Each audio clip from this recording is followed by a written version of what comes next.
Hello, good morning, नमस्कार। आप सभी का स्वागत है स्पिरिचुअलिटी मैटर्स अध्यात्म के और मेरे इस चैनल पे। आई होप सब अच्छा कर रहे होंगे अपनी लाइफ में, लाइफ को एंजॉय कर रहे होंगे, इन सत्रों का आनंद ले रहे होंगे और बहुत सारा ज्ञान अर्जन भी कर रहे होंगे। तो आज हम कबीर को लेने वाले हैं। कबीर का नाम शायद ही कोई इस संसार में हो जो ना जानता हो। उन्होंने पाखंड पर आक्रमण किया था एक तरह से उस समय, जब बहुत सारे ऐसे कुरीतियाँ आ चुकी थी, है ना। और लोग उम, मतलब इन सब चीज़ों को, पाखंड को ज़्यादा मानने लगे थे। उसी पाखंड को तोड़ने के लिए उन्होंने खुद को तो कहा है कि उन्होंने कोई लिखाई पढ़ाई नहीं की थी, लेकिन वो ऐसा अनपढ़ होकर के अगर कह जाते हैं तो हम सबका पढ़ा लिखा होना उनके आगे बहुत ही बौना है। तो शुरू करते हैं आज का सेशन। Let's get started. तो देखिए, आज जो हम उनका एक साखी सबद उन्होंने लिखा हुआ है ना, दोहे लिखे हुए हैं, इस तरह से वो विख्यात हैं इनके लिए।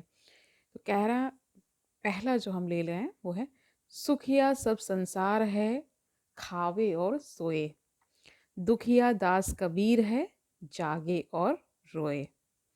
है ना। तो इसमें कबीर साहब क्या कह रहे हैं कि खुद को कह रहे हैं कि सारा संसार तो सुखी है, इसलिए वो खाता है और सो जाता है, लेकिन दुख किसको हो रहा है? खुद को कह रहे हैं, यानी कबीर को, जो कि जागते हैं और रोते रहते हैं। ठीक है। तो यहाँ पे देखिए, संसार के रोने और कबीर के रोने में अंतर है। संसार जब भी रोएगा अपने लिए रोएगा, क्योंकि वो अपने को जीव माने बैठा है। कबीर कभी अपने लिए नहीं रोएंगे, कबीर अपने जीव भाव से पूरी तरह से मुक्त हैं, है ना। इसलिए कहा जा रहा है ऐसा, कबीर अपने सुख दुख से पूरी तरह मुक्त हैं। अपने को तो जीव नहीं जानते, लेकिन ये तो देख ही रहे हैं कि तुम अपने आप को जीव मानते हो, है ना।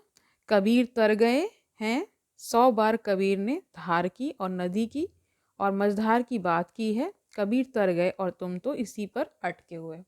यानी कि संसार जो हमें दिखता है वो इसलिए भी भयावह और मतलब उसमें बहुत सारी रुकावटें, परेशानियां आपको नज़र आती हैं। क्यों नज़र आती हैं?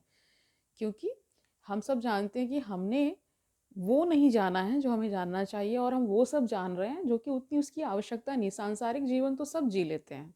अगर शरीर मिला है तो आप किसी घर में आप हुए हैं तो कोई ना कोई आपको रिलेशन मिल जाता है, किसी ना किसी के अंडर पहले आप रहते हैं, यानी माँ बाप आपकी परवरिश करते हैं, फिर धीरे धीरे आप एक किसी ना किसी व्यवसाय या किसी नौकरी में आ जाते हैं। संसारिक तो जीवन चलता है, लेकिन जो अंदर एक दुख बैठा है, वो दुख क्यों होता है?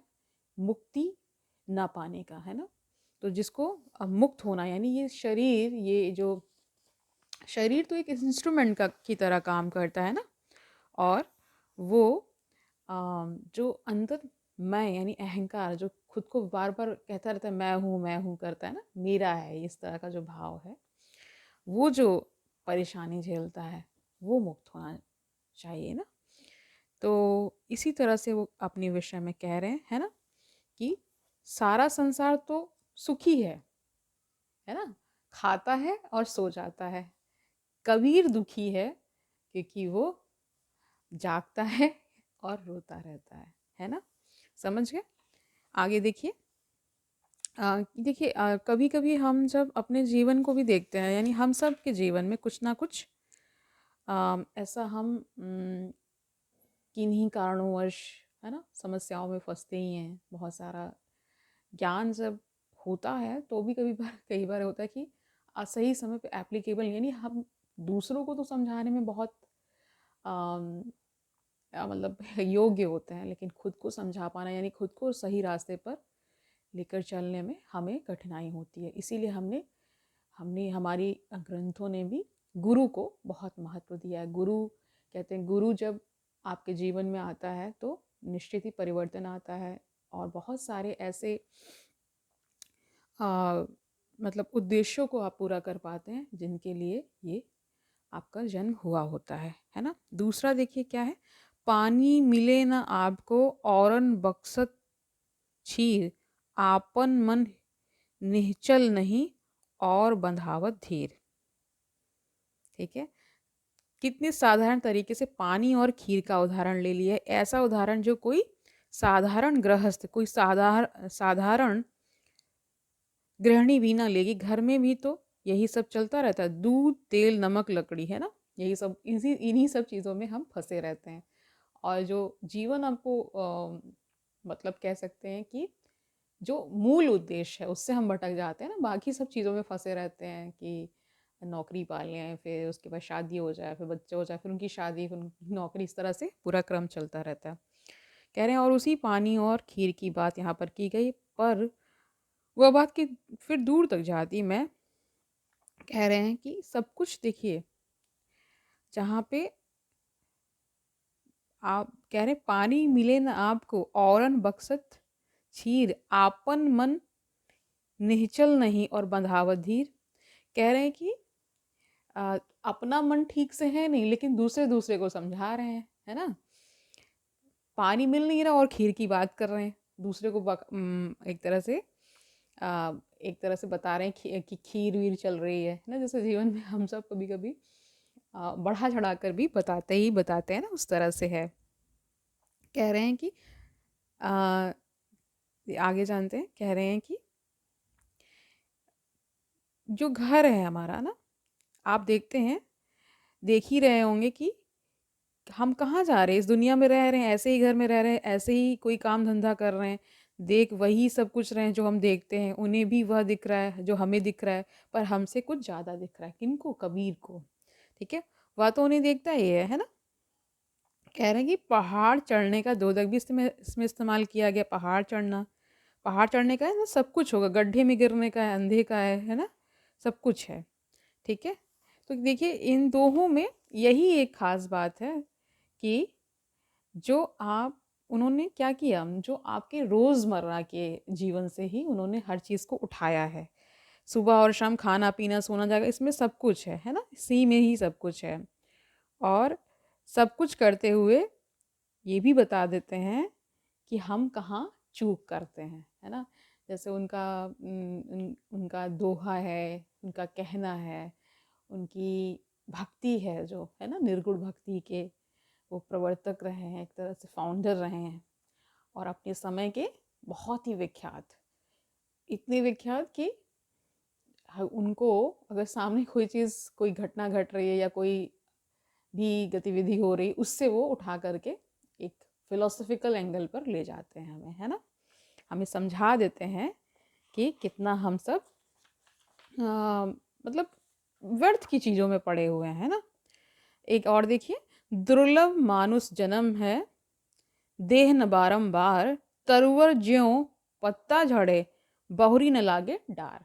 समझ रहे, इसमें कह रहे हैं कि ये जो मनुष्य जन्म है बहुत दुर्लभ है, देह बार बार नहीं मिलेगी, ऐसा कह रहे हैं। ठीक है, जैसे कि उदाहरण एक तरह से एक एनोलॉजी भी देते हैं, जैसे कि तरुवर यानी पेड़ जो होता है, जब अपना पत्ता उसका वो ना शेडिंग करते हैं ना लीव्स की, है ना, तो फिर वो बाहर वो डार, वो कह रहे हैं ना, वो पत्तियां फिर नहीं आती, नई जरूर आती लेकिन वो नहीं आती। इसीलिए कह रहे हैं कि ये अगर इसमें देखिए एक अनुक्ति के माध्यम से भी ये एक तरह से अन्य अर्थ भी लिए हुए है।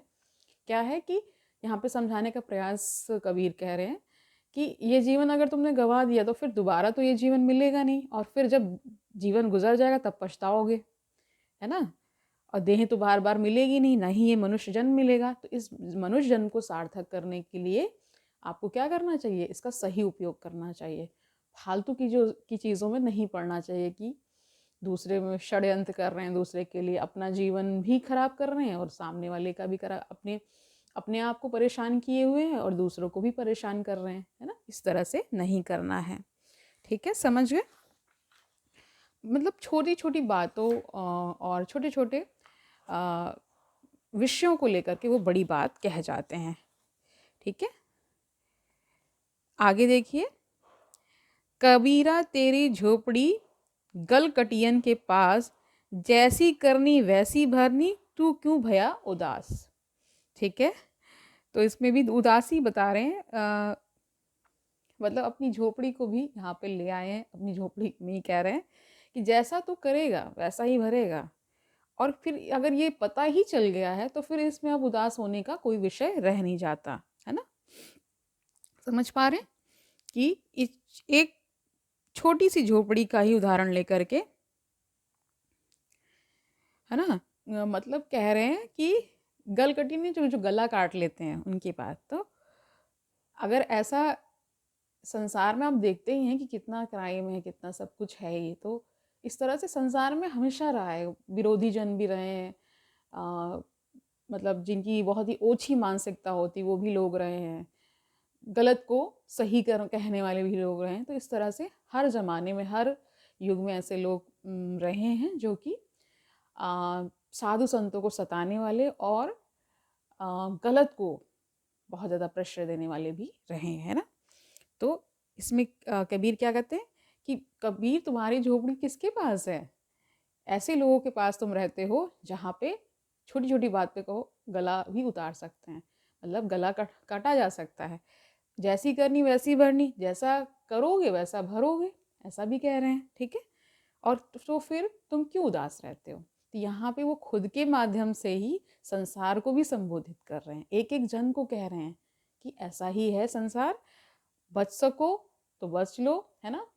मतलब यहाँ बचने का सेंस यहाँ पे ईश्वर से ही है। ईश्वर से जुड़ जाइए, ईश्वर को समर्पित कर दिए, ईश्वर के मार्ग पर चलिए तो फिर बेटर है। इनका ईश्वर वो वो पाखंड वाला नहीं है ना, शुद्ध चैतन्य और जो प्रेम से, है ना, जो इन सब चीज़ों जो इंसान करता है, इन सब चीज़ों से नहीं बल्कि उन दैवी गुणों से, यानी कि बहुत ही सिंप्लिसिटी के साथ कबीर ऐसा हर दोहे सबद साखी उनके कार्य रहे। मतलब वो बोल कर कहते तो उनके आसपास के लोग उसको कर लेते रहे होंगे, है ना। कोडिफाई, जैसे कोडिफिकेशन हम जानते हैं कि होता ही है, मतलब उसको लिख लेना एक तरह से और सुरक्षित कर लेना, ठीक है।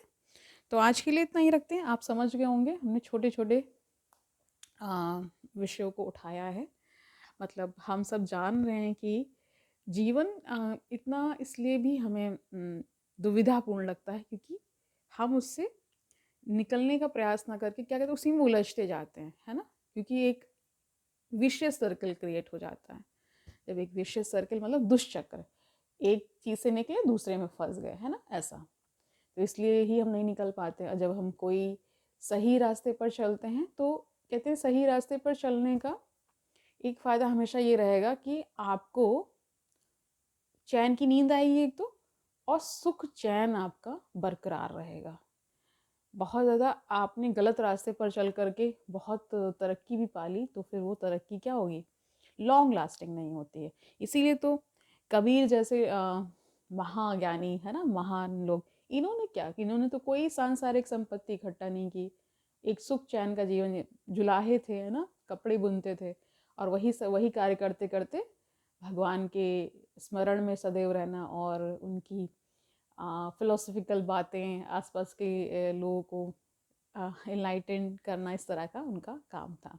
तो आज के लिए इतना ही रखते हैं। आई होप आज का सेशन आपको अच्छा लगा होगा। अच्छा लगा है तो कमेंट सेक्शन में मुझे बताइए, ठीक है। कल मिलते हैं, तब तक के लिए आनंद से रहिए, बहुत सारा ज्ञानार्जन करते रहिए।